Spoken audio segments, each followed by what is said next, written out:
Chapter 1. The Mokta. Jordan woke to the light from the distant twin stars, Hylat and Gorot, the brothers in the Mokta language. She rolled to her side, half tempted to go back to sleep, but icy winds forced open the flaps of her tent and made her squint, holding close the furs covering her until the gusts ceased. Whether she liked it or not, she was awake now.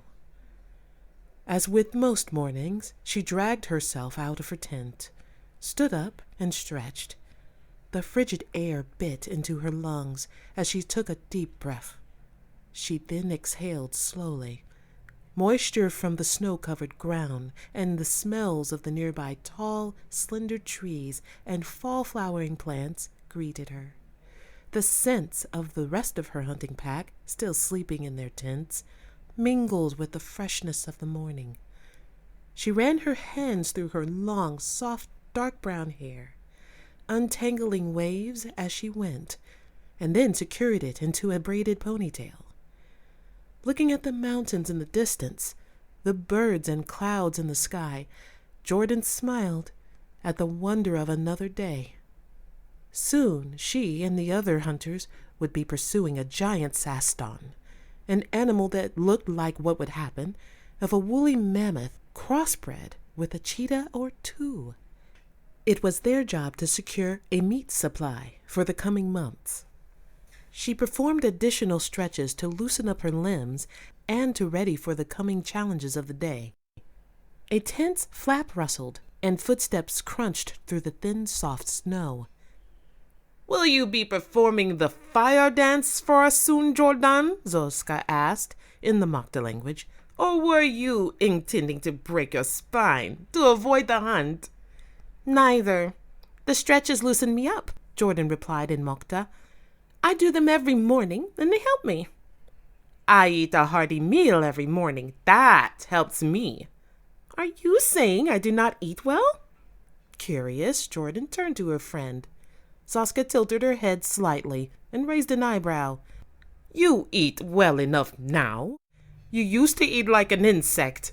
That is why it took so long to train you." "You were a good mentor." "I am still a good mentor," Jordan chuckled.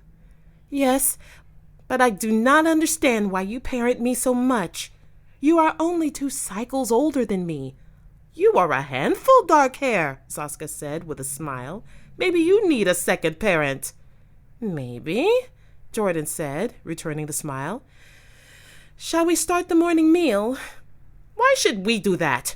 Zoska replied. "Let the other member of this pack make it." "You have tasted Raybon's cooking, right?" Jordan grimaced. Zoska stared at Jordan for a moment. She wrinkled her nose in dismay. Yes, I have," Zoska said. "I will get started on the food." Jordan pulled some kindling wood from one of the bags and started a fire for the cooking. She caught a glance of Zoska entering her tent to get ingredients. Jordan then returned her attention to maintaining the flames. Zoska befriended me when I still did not want any friends, ties, or connections to this world, Jordan thought. She helped me out of my despair and self-pity. She listened to me and then reached out and told me what I needed to hear. I will always owe her for that. "Do you remember when we met? The night I arrived on Algoran 4 cycles ago?" Jordan asked as she started the fire. "Yes, I was the first to find you. You had such thin clothing and were shaking from the chill." "Even the coldest nights where I grew up were warm compared to here," Jordan said. She wasn't feeling frigid at the moment, but the memory made her involuntarily shiver. "You were hurt from going through the, what did you call it, portal," Zoska added. "Raybon and I were not sure you two would survive." "I could not understand a word you said, but I could tell you were worried about me and Gimta," Jordan replied, using the Mokta word for mother. "You were strange looking, with your light skin, brown hair, and white eyes," Zoska said. "But Chiefess had told us that your kind might be brought to us. and that you would not be prepared for life on this world. I knew I had to help you, even if you did scare me." "I scared you?" Jordan chuckled. "I would have never known." Jordan had never been frightened of the Makta. She considered them a handsome people, with their red skin, black scleras instead of white, amber irises, pointed ears, and white hair. They were about a foot shorter than Jordan and her Gemta, but they were stronger and faster than any human. "I could not tell you that. It would have been a sign of weakness," Saska replied. "I would not have seen it that way." Jordan added a little more kindling wood to the small fire, watched the flames and smoke build along with the heat. "I did not know you well then. I could not take that chance," Saska continued. "I am glad you told me now," Jordan replied. Saska smiled in response. "It surprised me that you and your mother learned our language so quickly. It made things easier. Gemta has always been good at languages." "I guess I am too. At least learning the Makta language gave us time to adapt," Jordan said. "Once we could understand what you were saying to us, your gifts for storytelling helped us learn Makta culture, history, and the importance of this mountain we live on. How do the Makta remember all those details? The Makta have no written language." Jordan watched as Zaska tied her own hair into a ponytail. Jordan had observed that younger Makta kept their hair in longer styles, while elders kept theirs short. "Once we hear or see something, we always know it. We can see it in our thoughts and recite it the way we experience it." "Then I was right. It is a gift," Jordan said. Saska smiled. "I suppose you could say that. I had never given it much thought. It is a normal thing to the Makta, like living in the village." The Makta tribe occupied a mountainous region, which was relatively easy to defend from invaders or rival tribes. The hunters wore tough animal hides and furs. Those in other village professions wore more elaborate clothes made from woven fibers and colored with dyes. From inside her tent near the flap, Zaska was still pondering which ingredients to use for breakfast. She looked into one of the bags and called out to Jordan. "Do you want wib eggs? Wib eggs? Or wib eggs?" Zaska asked. "Wib eggs are fine," Jordan smiled. "Oh, tell me you still have some of your spicy lana to go with it." "Fortune smiles on you this day, my friend." "Yes, your lana is so good. You could sell it at the market." "My Torkam does sell it at market," Zaska said, alluding to her father, "and for a good price, too." Jordan's smile faltered as she suddenly felt wistful and lonely. Zaska had stopped gathering eggs, and Jordan could see the concern in her eyes. "You mentioned your Torkam, and it reminded me of mine. I miss him," Jordan answered her friend's unspoken question. "I was angry with him right before my Gemta and I were taken. I regret not making things right." "Forgive, Jordan," Zaska said. "I did not think about my words." "No, it is okay. I am okay. I know my family is here now, with the tribe." "Tribe is family, but not like blood," Saska said. "No, not like blood," Jordan repeated.